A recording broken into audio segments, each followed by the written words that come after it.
إن الحمد لله نحمده ونستعينه ونستغفره ونعوذ بالله من شرور أنفسنا ومن سيئات أعمالنا من يهده الله فلا مضل له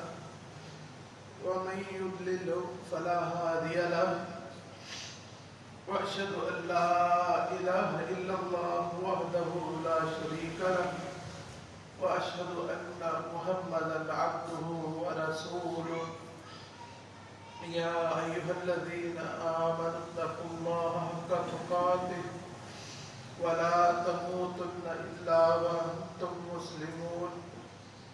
يا أيها الناس اتقوا ربكم الذي خلقكم من نفس واحدة وخلق منها زوجها وبث منهما رجالا كثيرا ونساء واتقوا الله الذي تساءلون به والأرحام إن الله كان عليكم رقيبا يا أيها الذين آمنوا اتقوا الله وقولوا قولا سديدا يصلح لكم أعمالكم ويغفر لكم ذنوبكم ومن يطع الله ورسوله فقد فاز فوزا عظيما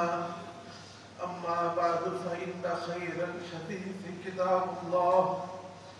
وخير الهدي هدي محمد صلى الله عليه وسلم ألا إن شر الأمور محدثاتها وكل محدثة بدعة وكل بدعة ضلالة في النار أما بعد وعن ابن عباس رضي الله تعالى عنهما قال رسول الله صلى الله عليه وسلم نعمتان مغبون فيهما كثير من الناس الصحة والفراغ. عزیزان گرامی، عبداللہ ابن عباس رضی اللہ تعالی عنہما روایت کرتے ہیں کہ رسول اللہ صلی اللہ علیہ وسلم نے ارشاد فرمایا کہ دو نعمتیں ایسی ہیں کہ لوگوں کی اکثریت اس کے بارے میں بہت زیادہ غفلت کا شکار ہے. ایک نعمت صحت کی ہے اور دوسری فرصت کی ہے. اس حدیث کو امام بخاری نے اپنی صحیح میں باب الرقاق میں اس روایت کو نقل فرمایا ہے. باب الرقاق اس میں ان احادیث کو جمع کیا گیا ہے جن سے انسان کے دل نرم ہوتے ہیں، اللہ کی طرف مائل ہوتے ہیں، اللہ کی طرف جھک جاتے ہیں، اور ایسی روایات جس سے انسان کا دل عبادت میں لگ جاتا ہے، جس سے دل کی سختی دور ہوتی ہے. یہ دو نعمتیں اس وقت مسلمانوں کے پاس بڑی کثرت سے موجود ہیں: صحت اور فراغت. صحت کیا ہے کہ انسان، نبی علیہ السلام نے فرمایا کہ من اصبح منکم آمنا فی سربہ معافا فی جسدہ عنده قوت یومہ فکأنما حیزت لہ الدنیا. کہ جو شخص صبح اس حالت میں اٹھے کہ اسے دشمن کا خوف نہیں ہے، آمنا فی سربہ معافا فی جسدہ، اس کا جسم صحیح سلامت ہے، نہ اس میں کوئی معذوری ہے، نہ اس میں کوئی ایسی کوئی شدید کوئی مسئلہ ہے. عنده قوت یومی، اس دن کا کھانا اس کے گھر میں موجود ہے. فکأنما حیزت لہ الدنیا، تو یہ وہ شخص ہے کہ جس کے لیے پوری دنیا اللہ رب العزت نے اکٹھی کر دی ہے، پوری دنیا اس کے قدموں میں ڈھیر کر دی ہے. عزیزان گرامی، یہ جو صحت ہے اس کی قدر جاننے کے لیے کبھی آپ کسی ہسپتال کا دورہ کریں اور بیماروں سے ذرا ملاقات کریں کہ کتنے لوگ ہیں جو اپنے منہ میں لقمہ ڈالنے کے لیے کسی کے محتاج ہیں، کتنے لوگ ہیں جو اپنے جسم کی صفائی کے لیے کسی کی طرف دیکھتے ہیں، کتنے لوگ ہیں جو اپنی مرضی سے اپنے بازو نہیں ہلا سکتے، اپنے پاؤں پہ کھڑا نہیں ہو سکتے، کتنے لوگ ہیں کہ جن سے اللہ رب العزت نے نظر کی نعمت ان سے لے لی ہے، وہ چلنے کے لیے کسی کے سہارے کے محتاج ہیں، کتنے لوگ ہیں ٹانگوں سے معذور ہیں، کتنے لوگ ہیں کہ بولنے کی سکت ان کے اندر موجود نہیں ہے،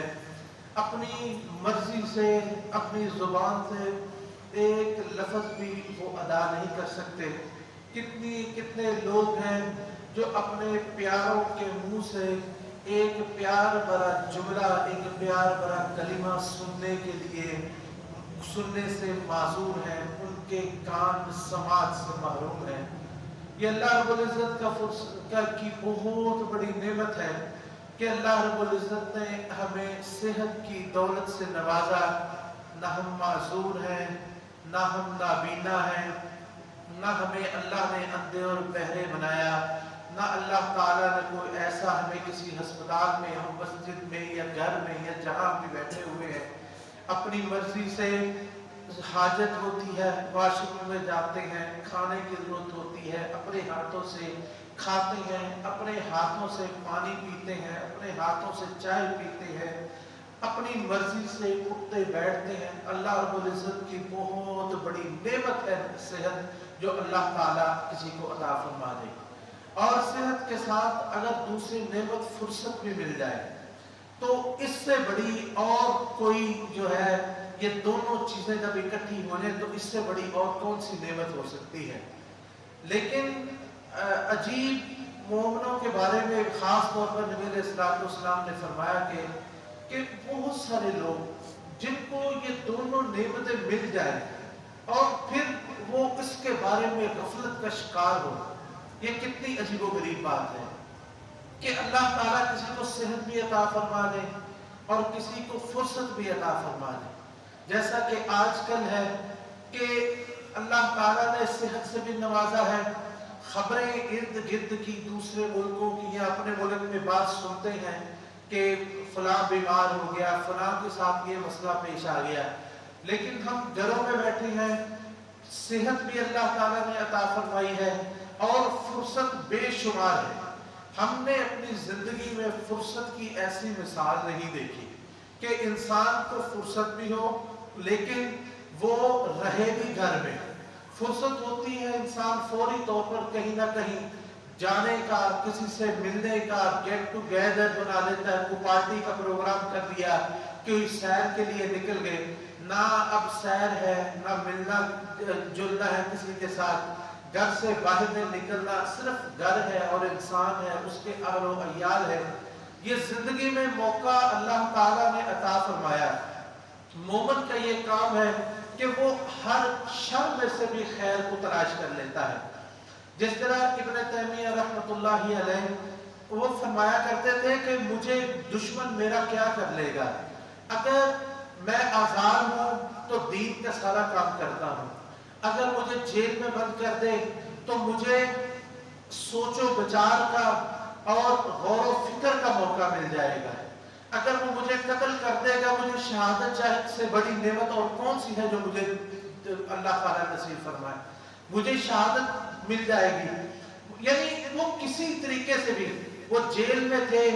وہ باہر تھے، وہ آزاد تھے، وہ کہیں ان سے قلم اور کرتاس سب کچھ چھین لیا گیا، لیکن کسی حالت میں بھی جو ہے انہوں نے اپنے وقت کو ضائع نہیں کیا۔ ہمارے پاس یہ بہت بڑی نعمت ہے، بہت بڑی فرصت ہے کہ اللہ تعالیٰ نے ہمیں، سب سے بڑی بات کہ اللہ تعالیٰ نے ہمیں ایمان کی دولت نصیب فرمائی ہے۔ ایمان کی دولت ہے تو اس کے ساتھ ہی ساری چیزیں ہیں، اور اگر کسی کو اللہ نے صحت بھی عطا فرما دی اور اس کے ساتھ اللہ تعالیٰ نے اس کو فرصت بھی عطا فرما دی ہے، تو یہ نعمتوں کی بہت بڑا ایک نعمتوں کا اکٹھ ہے جو اللہ رب العزت نے ہمارے لیے فرما دیا ہے۔ ابن بطال رحمۃ اللہ علیہ فرمایا کرتے تھے، انہوں نے صحیح بخاری کی شرح میں ابن بطال نے لکھا ہے کہ ان المرء لا يكون فارغا حتى يكون مكفيا، ہم کسی کو اس وقت تک فارغ نہیں کہہ سکتے جب تک اللہ تعالیٰ اس کے گھر کے کھانے پینے کا انتظام نہ کر دیں۔ صحیح البدنی، اس کا جسم بھی صحیح ہو۔ اگر یہ دونوں چیزیں ہوں کہ جسم بھی صحیح ہو، صحت بھی ہو اور اس کے ساتھ فرصت ہو، فمن حصل له ذلك فليحرص على الا يغفل، تو پھر اس کو چاہیے کہ وہ اس بارے میں غفلت کا مظاہرہ نہ کرے، بأن يترك شكر الله على ما أنعم به عليه، تو کس بات سے وہ کی سب سے بڑی غبن اور سب سے زیادہ اپنے آپ کے ساتھ دھوکہ اور فریب کیا ہے کہ انسان اللہ کا شکر ہی چھوڑ دے۔ وَمِن شُكْرِهِ امتثال أوامره، اور اس کے شکر میں سے ایک یہ ہے کہ اللہ کے احکام پر عمل کرنا، وَإِجْتِنَابُ نَوَاهِهِ، اور اللہ تعالیٰ نے جن کاموں سے منع کیا ہے اس سے رک جانا۔ فَمَنْ فَرَطَ فِي ذَلِكَ فَهُوَ مَغْبُونٌ، جو ان کاموں میں جس نے سستی کی کہ اللہ نے جن کاموں کے کرنے کا حکم دیا اس نے نہیں کیے اور جن سے منع کیا اس سے نہیں رکا، تو وہ شخص جو حقیقت میں وہ شخص ہے جس نے اپنے آپ کو دھوکے میں ڈالا، جس نے اپنے آپ کو بڑے ہی جو ہے اپنے آپ کے ساتھ اس نے دھوکہ کیا اور بڑی جو ہے زیادہ وہ غفلت کا شکار ہوا۔ تو غبن اصل میں آپ اس کو دیکھیں کہ تجارت میں غبن اس چیز کو کہتے ہیں کہ انسان بہت ہی نکمی چیز بہت بڑی قیمت میں حاصل کر لے، یا بہت ہی قیمتی چیز جو ہے وہ بہت ہی نکمی قیمت میں فروخت کر دے۔ تو ہمارے لیے عبرت اس میں یہ ہے کہ زندگی بہت ہی قیمتی چیز ہے، اگر ہم نے اس نہایت قیمتی چیز کو ایک ایک لمحے کو اور ایک ایک جو ہے وہ لمحہ اور ایک ایک دن جو ہے ہم نے اس کو ضائع کر دیا اس بات میں کہ ہم گیمیں کھیلتے رہے، ہم لوڈو میں لگے رہے، ہم غیبتیں اور چغلیاں کرتے رہے، ہم جو ہے وہ فرصت میں سوتے رہے اور فارغ وقت بیٹھ کے اپنا وقت ضائع کر دیا، تو اس سے بڑا ہم نے اپنے آپ کے ساتھ دھوکہ کون سا ہوگا جو ہم اپنے آپ کے ساتھ کریں گے کہ اتنے قیمتی لمحات ہمارے پاس جو اللہ تعالیٰ نے ہمیں عطا فرمائے ہیں، ہم انہیں نہایت ہی نکمی چیز یعنی فرصت میں یا وقت ضائع کر کے ہم اس کو ضائع کر رہے ہیں۔ تو اس سے بڑا غبن اور کون سا ہوگا؟ جیسا کہ نبی علیہ السلام نے ارشاد فرمایا کہ جب لا تزول قدم عبد حتى يسأل عن اربع،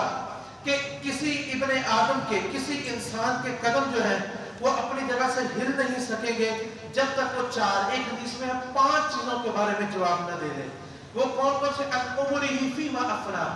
اپنی زندگی کے ایک ایک لمحے کے بارے میں کہ اس نے کہاں اور کیسے گزارا۔ ہمارے پاس اب یہ عذر بھی ختم ہو گیا، ہمارے پاس فرصت نہیں ہے، اب تو ہمیں مسجدوں سے بھی فرصت مل گئی، اب ہمیں جمعوں سے بھی فرصت مل گئی، کاروبار سے بھی فرصت مل گئی، سفر سے بھی فرصت مل گئی، میل جول سے بھی فرصت مل گئی۔ صرف گھر ہے،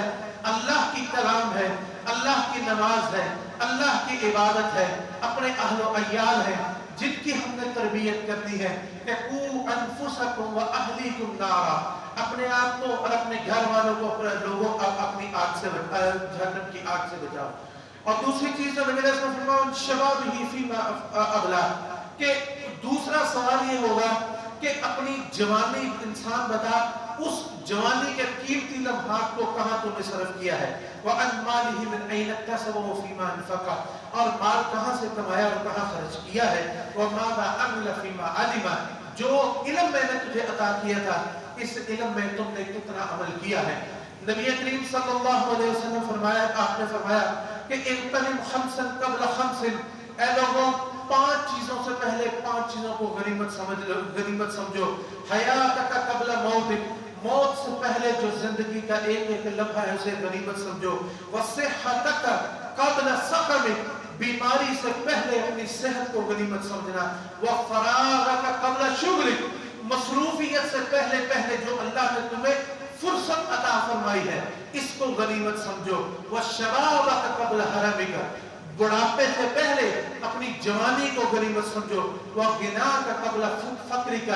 فقیری سے پہلے اور لوگوں کے سامنے ہاتھ پھیلانے سے پہلے جو اللہ نے تمہیں غنا عطا فرمایا ہے، جو اللہ تعالیٰ نے تمہیں مال عطا فرمایا ہے، جو اللہ تعالیٰ نے جو نعمت تم پر کی ہے، اس کو غنیمت سمجھو۔ اور ایک روایت میں ہے، آپ نے فرمایا فَإِنَّكَ يَا عَبْدَ اللَّهِ مَا تَدْرِي مَسْمُكَ غَدًا،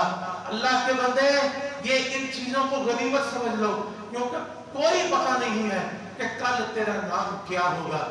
آج اگر کسی کا نام عبداللہ ہے تو اگر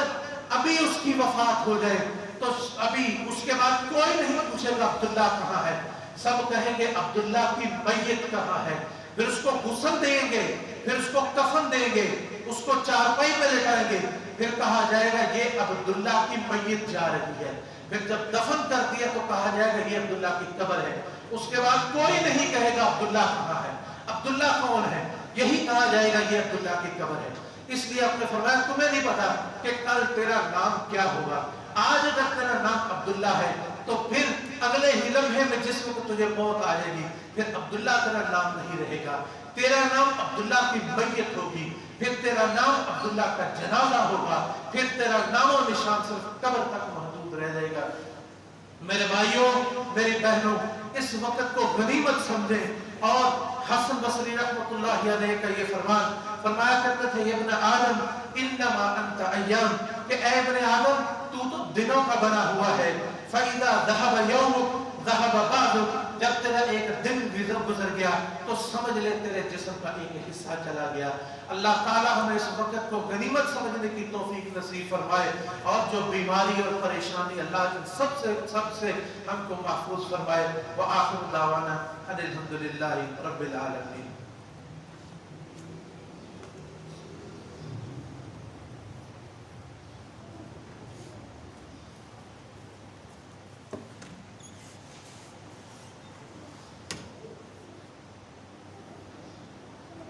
ان الحمد للہ نحمده ونستعینه ونستغفره ونعوذ باللہ من شرور انفسنا ومن سیئات اعمالنا، من يهده الله فلا مضل له ومن يضلل فلا هادي له، واشهد ان لا اله الا الله وحده لا شريك له واشهد ان محمدا عبده ورسوله، اما بعد۔ عزیزان گرامی، جو کرونا وائرس کی جو ہے بیماری جس طرح دنیا میں پھیلی ہوئی ہے، اللہ سے ہمیشہ سے ہم دعا گو ہیں، اور پھر اللہ سے دعا کرتے ہیں کہ اللہ ہم سب کو اس سے محفوظ فرمائے۔ جو لوگ اس میں مبتلا ہیں اللہ ان کو صحت تندرستی عطا فرمائے۔ یہاں ہم اپنے جو فرنٹ لائن مجاہدین جو کہ وہ پیرامیڈیکل سٹاف کی صورت میں ہیں، یعنی ڈاکٹرز اور نرسز کی صورت میں ہیں، یا ہماری فوج ہے، یا ہمارے رینجرز، ہماری پولیس، ان سب کے لیے ہم دعا گو ہیں۔ اللہ تعالیٰ ان سب کی حفاظت فرمائے۔ جس طرح یہ محنتیں اور کوششیں کر رہے ہیں، اللہ تعالیٰ ان کی کاوشوں کو قبول و منظور فرمائے۔ تمام قسم کی پریشانیوں سے اللہ تعالیٰ ہم کو سب کو محفوظ فرمائے۔ اللہ رب العزت سے ہم عافیت کی سوال کرتے ہیں، جیسے نبی علیہ السلام نے یہ دعا سکھائی، اللہم انی اسألک العافیہ فی الدنیا والآخرہ، اللہم انی اسألک العفو والعافیہ فی دینی و دنیای و اہلی و مالی، اللہم استر عوراتی و آمن روعاتی، اللہم احفظنا من بین ایدینا